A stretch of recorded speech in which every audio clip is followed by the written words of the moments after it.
Hello guys, আসসালামু আলাইকুম। আমি আবু হুরায়রা শিফাত। আজকের ভিডিওটা মূলত পঞ্চগড় রিলস প্রতিযোগিতা যে 2025 পঞ্চগড় প্রিমিয়ার্সের পক্ষ থেকে সেই সেখানে আর কি আমার অংশগ্রহণ হিসেবে আজকের ভিডিওটা। আর আজকের ভিডিওর বিষয় হচ্ছে ড্রেজার মেশিনের মাধ্যমে যে আমাদের পরিবেশের ক্ষতি হচ্ছে, নদী তারপর শ্রমিকদের যে ক্ষতি হচ্ছে সেটাই তুলে ধরবো। অবশ্যই আপনারা জানেন যে তেঁতুলিয়া কিসের জন্য বিখ্যাত? বালি এবং পাথরের জন্য।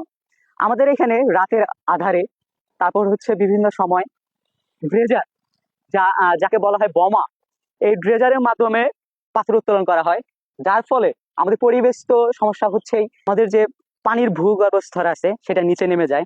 এর ফলে কি হয়, যখন আমরা নলকূপ করব তখন সেগুলো পানি আসবে না, পানি শুকাই যাবে। তারপর হচ্ছে আমাদের শ্রমিকরা যারা যারা এই যে সনাতন পদ্ধতিতে পাথর উত্তোলন করে তাদের হবে সব থেকে বড় প্রবলেম। তারা কর্মসংস্থান হারাবে। তাদের হচ্ছে প্রতিদিন যে তারা বালু উত্তোলন বা পাথর উত্তোলন করতেছে, এর ফলে কিন্তু তারা তাদের জীবিকা নির্বাহ করতেছে।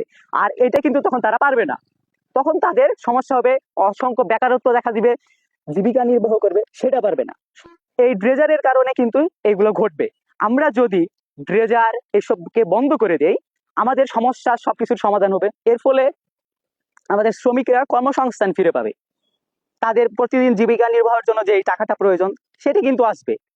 তাই আমাদের উচিত এই ড্রেজার নামক বোমাটাকে বন্ধ করা। আমি এখন আসছি হচ্ছে বালাবাড়ি যে ডাহুক নদীতে। এখানে আপনারা যদি দেখেন অসংখ্য মানুষ তাদের জীবিকা নির্বাহের জন্য সনাতন পদ্ধতিতে পাথর উঠাচ্ছে। তারা আর যদি এখানে ড্রেজার চালানো হয় সেক্ষেত্রে এত মানুষের কর্মসংস্থান কিন্তু এখানে হবে না। আমি মূলত এটাই ভিডিওর মাধ্যমে তুলে ধরতে চাচ্ছি, ড্রেজার হলে এত মানুষের কর্মসংস্থান এখানে হবে না।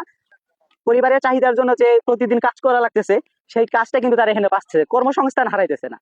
তো আমরা এখন এখানে একজন ভাইয়ের সাথে কথা বলবো। ভাইয়ের নাম হচ্ছে নাসিম।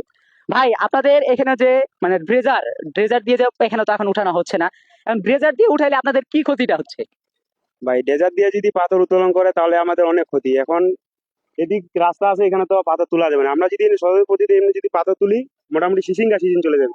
এখন ডেজার্ট যদি চালাই, ওই সিসিঙ্গা সিজনও যাবে না, 2 মাসের কাম ওরা একদিনও করে নিবি। তার জন্য ডেজার্ট আমরা চাই না। এমনি আর আপনাদের যে এই সনাতন পদ্ধতি দিয়ে যে করতেছেন, এই ক্ষেত্রে আপনাদের কি সুবিধাটা হচ্ছে? ভাই, এই সুবিধা হচ্ছে যে ডেজার্ট যদি চালান 8,000 টাকা দিন পড়বে, আর এমনি দিন পড়বে 500। তাহলে মোটামুটি চলে গেলে আপনি সিসিঙ্গা সিজন এটা কামাই থাকবে 500 টাকা যদি মানে থাকে। অনেকেরই আর কি হচ্ছে কর্মসংস্থানটা থাকতেছে, তাই না? ডেজার্টে যদি মোটামুটি 20 জন চলে, ডেজার্টে চলবে 5 জন। আর এমনি যদি শ্রমিক মানুষ কাজ করে খায় তাহলে মানে 20-25 জন একটা বিধাতে লাগে। তো ধন্যবাদ ভাইকে। তো আপনারা শুনলেন এক ভাইয়ের কথা। এখন এখানে যারা আছে সবাই এটাই চায় যে সনাতনী পদ্ধতিতে পাথর উত্তোলন হোক, শ্রমিকরা বাঁচুক, শ্রমিকের জীবন হোক নিরাপদ, ব্যবসায়ীর ভবিষ্যৎ হোক নিশ্চিত।